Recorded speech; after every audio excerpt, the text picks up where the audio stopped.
অনেকেই কিন্তু জানেন না কোয়েল পাখির ডিম ভুনা কইরা এরমভাবে যদি খান কতটা মজা লাগে। আমি কিন্তু এই প্রথমবার কোয়েল পাখির ডিম এইভাবে ভুনা কইরা খাইছি। আমার কাছে অনেক বেশি স্বাদ লাগছে। যদি আপনাকে কোয়েল পাখির ডিম ভালো লাগিয়া থাকে তবে এইভাবে একবার কিন্তু ভুনা কইরা খাইয়ে দেখতে পারেন। তাই কেমনে রান্না করলাম পুরো ভিডিও কিন্তু দেখতে হইবে। প্রথমে চুলায় একটা পাতিল বহাইয়া দিছি। পাতিলের মধ্যে অনেকগুলো পানি আর 1 চামচ নুন দিয়ে দিলাম। তারপর এখানে মনে হয় 10টা কোয়েল পাখির ডিম ছিল, এই সাইডে দিলাম। নুন দেওয়ার কারণ হলো তাইলে ডিমগুলা কিন্তু সুন্দর মতো সেদ্ধ হয়, ফাটে না। এটা কেউ জানেন কিনা জানি না, যদি না জানিনা থাকেন আমার এই কথা শুনে জানিনা লইয়েন। এরপর ডিমগুলো সেদ্ধ হয়ে যাওয়ার পরে একটা প্লেটে ঠান্ডা পানি রাখছি, সেই পানির মধ্যে হালাই থইছি। তাহলে ডিমগুলো কিন্তু সুন্দর মতো ছোলা হয়ে যায়। এইটাও কিন্তু না জানলে জানিনা হালাইছেন। যাই হোক, এক এক করে ডিমগুলো সব চুইলা হালাইলাম। তারপর চুলার উপর আর একটা কড়াই বহাই দিলাম। কড়াইতে দিয়ে দিলাম কতগুলো সয়াবিন তেল, হলুদ আর নুন। এখন ওই গুঁড়ি গুঁড়ি ডিমগুলো ভাজ্যা লইতে হইবে। সব ডিমগুলো কিন্তু আমি তেলের মধ্যে সাইডে দিছি। বেশি সময় ভাজার দরকার নাই, 3-4 মিনিট ভাজলেই যথেষ্ট।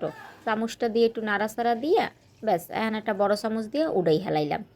আমার আবার ডিম বোনার লাগে আলু দিয়া খাইতে বেশ ভালো লাগে। এর লেগে কতটুকু আলু আমি গুড়ি গুড়ি করে কাটিয়ে লইছি, সেইয়াও আমি মোটামুটি ভালোই ভাজ্যা লইছি, কিন্তু দেখতেই তো পাইছেন একদম লাল লাল করে ভাজ্যা লইছি। যাই হোক, ভাজা হয়ে গেছে, এখন উড়াই রাখছি। এখন এক এক করে মশলা দিয়ে দেবো ওই তেলের মধ্যেই।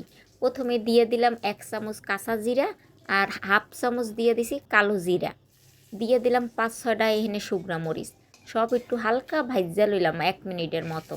তারপর দিয়ে দিলাম এখানে পেঁয়াজ কুচি, সব মিলাইয়া একটু নাড়াচাড়া দিয়ে লইলাম। নাড়াচাড়াটা দিয়ে তারপর দিয়ে দিলাম কাঁচা মরিচ। ঝাল আপনারা যেভাবে খাইবেন সেইভাবে দেবেন। যদি মনে করেন অতিরিক্ত ঝাল খাইবেন তাহলে আরও মশলা দিতে পারেন, অসুবিধা নেই। তারপর দিয়ে দিলাম হলুদের গুঁড়া, লবণ আর আদা রসুন বাটা। এই দিয়া মশলাটারে ভালো করে কিন্তু এখন কষাইয়া লইতে হইবে। আমার রান্নার একটা সব থেকে মূল হইল আমি ভালো করে মশলা কষাই। তারপর একটা টমেটোও কিন্তু দিয়ে দিলাম। এখানে 2টা টমেটো ছিল গুড়ি গুড়ি, আমি এরম কুড়ি কুড়ি করে কাটতে লইছি। এর লাড়াচাড়া দেওয়ার পর দিয়ে দিলাম 1 চামচ হলো ধনিয়ার গুঁড়া আর হাফ চামচ দিয়ে দিলাম ভাজা জিরার গুঁড়া। সব মশলাগুলা কিন্তু আবারও কষাইতে আসি।